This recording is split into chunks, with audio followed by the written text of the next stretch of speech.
né? Guardiola, aliás, hein, tem coisa do Pepe Guardiola. Agora, Mauro, tem um grande amigo meu que cunhou uma expressão que eu acho brilhante e que se espalhou por aí na torcida, no jornalismo e tal.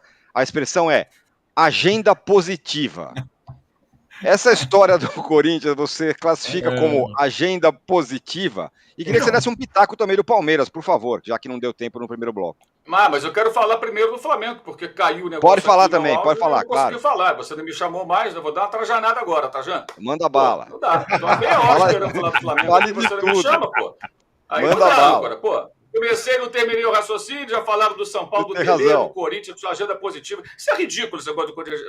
Para resumir, isso é ridículo. Você é o amigo do Juca aí, tá de brincadeira, né? Corinthians com uma dívida colossal, porque ganhou um clássico, que acontece, né? Tem vários jogadores caros, aí já vai para a Libertadores. Pode acontecer qualquer coisa nesse campeonato com a distribuição de vagas que a Sul-Americana dá. Mas antes disso, tem que pensar em escapar do rebaixamento. Isso é a pior coisa que tem para o Corinthians, tá? Essa ilusão coletiva, essa coisa vive mergulhado numa mentira, né? Então, entrando e saindo, vão se iludindo com essas coisas. Enquanto isso, quem domina o futebol de São Paulo, e até brasileiro, é o Palmeiras. Né? Aliás, eu vi uma matéria ontem no UOL que eu fiquei estarrecido. Né? O Palmeiras, os jogadores não estão aguentando a pressão. Pelo amor de Deus, gente. Há 75 dias só jogam uma competição. Não estão aguentando a pressão da cobrança normal de um time grande e vencedor? Realmente não dá. Tem uma coisa sobre a final de domingo, que é a enquete, que eu queria destacar, que é o seguinte. É óbvio que a temporada do Flamengo ela é aquém, mas existem alguns detalhes que não podem ser ignorados, né?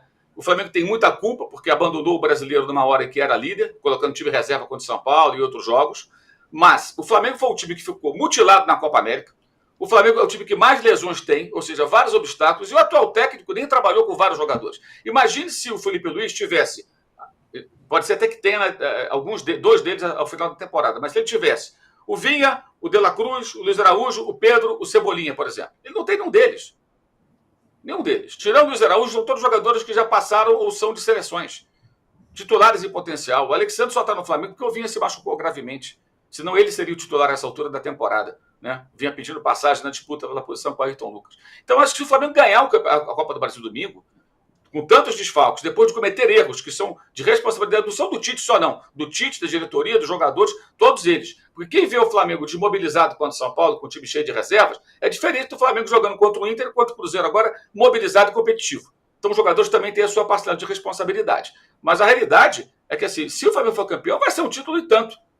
A temporada deixa a desejar. Que se o Flamengo fosse para a semifinal da Libertadores e brigasse pelo título brasileiro até o final, aí você pode falar, não, só ganhou a Copa do Brasil, entre aspas, só, mas brigou em todas as frentes. Mas não, caiu precocemente na Libertadores, uma campanha ridícula, né, com derrotas para Palestino, 2 para o Bolívar e 1 em casa para o Peñarol, e não conseguiu fazer um gol no time uruguaio, uma vergonha, né?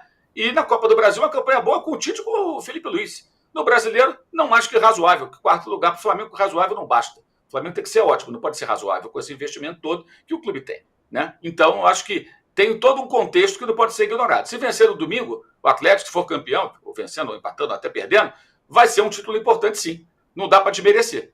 Eu vejo um discurso que esvazia a conquista como se ela nada significasse. Ela tem um significado, porque tem todo um contexto. Mas é óbvio que era para ser mais.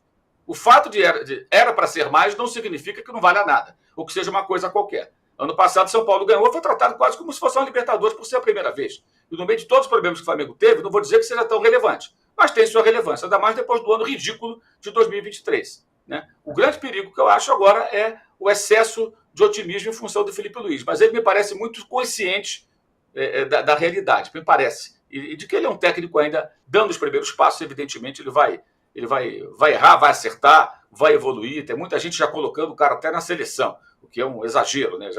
Um dia ele vai para a seleção, sei lá se ele vai para a seleção. Ele ainda nem ganhou um título, ele mal completou 8, 9 jogos, alguma coisa assim. É muito pouco ainda, é uma amostra muito pequena. Mas acho também que não dá para desmerecer o título se ele for conquistado, não. Né? E outra coisa, pode ser até que o Flamengo consiga, se ele mantiver o pique da remada, pelo menos fazer um final de campeonato brasileiro digno e melhorar um pouco a imagem na competição. Brigar pelo título é quase impossível. Se fosse o Corinthians, ia falar, não, o Botafogo vai perder para o Palmeiras, para o Inter, para o Atlético, o Flamengo vai ser campeão. Mas no Flamengo não tem agenda positiva.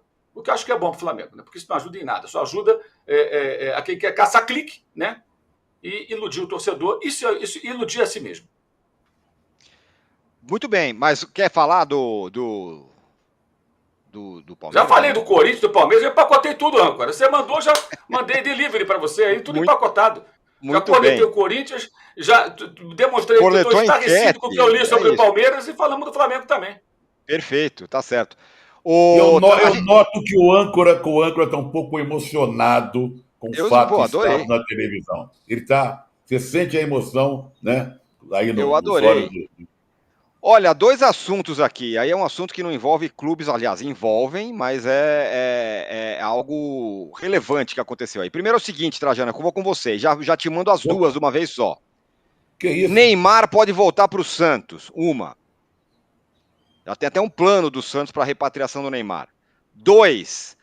O site ligado ao New York Times, portanto, com muita credibilidade, o The Athletic, fala sobre um plano da CBF para ter nada menos do que Guardiola. É isso mesmo.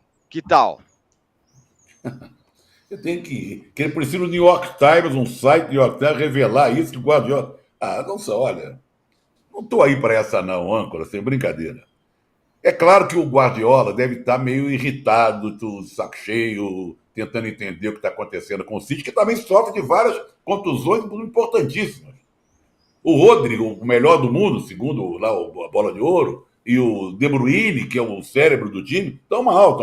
O Rodri só ano que vem. O De Bruyne está voltando aos pouquinhos, joga 5 minutos, 10, sei lá o quê. Ele está envolvido também com problemas de contusão. Fora outros que se contundem, não pode jogar um jogo ou outro e tal. E ele não está acostumado com a derrota. Ele não sabe conviver com a derrota.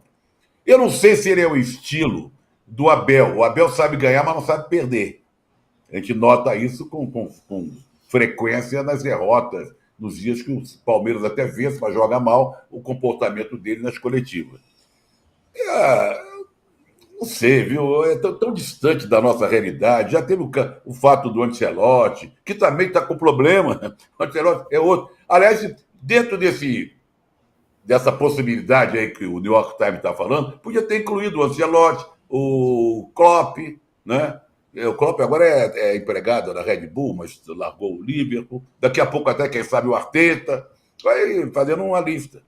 Não sei, está muito distante. A tua primeira pergunta foi em relação a... Neymar. Mais uma vez contundido, até normal, porque ficou quase um ano parado, só indo se preparando, indo à festa, viajando aqui para lá.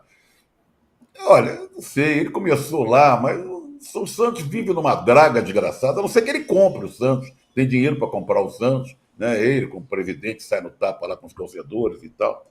Eu também acho sei lá, uma coisa meio estranha falar do Neymar no Santos, o desejo dele, não sei. Primeiro ele precisa jogar futebol, né? Se é que ele vai voltar a jogar, jogaria pelo Santos, tem a ver, vamos dizer, o Cacete começou, ficou bilionário, é uma das maiores fortunas do futebol, ele pode se dar o luxo de jogar onde quiser. Mas sob soa meio estranho, né? Para a realidade atual do Santos. Eu sou, nesse aspecto em relação ao Santos, que fabricou, que revelou grande, entre eles o Neymar, né? Mas eu sou do Santos, para mim, a imagem que eu tenho, assim, não sei com a minha idade, é Santos e Pelé e Coutinho fazendo tabelinha e fazendo gol. Danilo, queria te ouvir sobre essa história, sobretudo do Guardiola, que é uma novidade, hein? Tentou o Ancelotti, não deu, sonhou com o Ancelotti,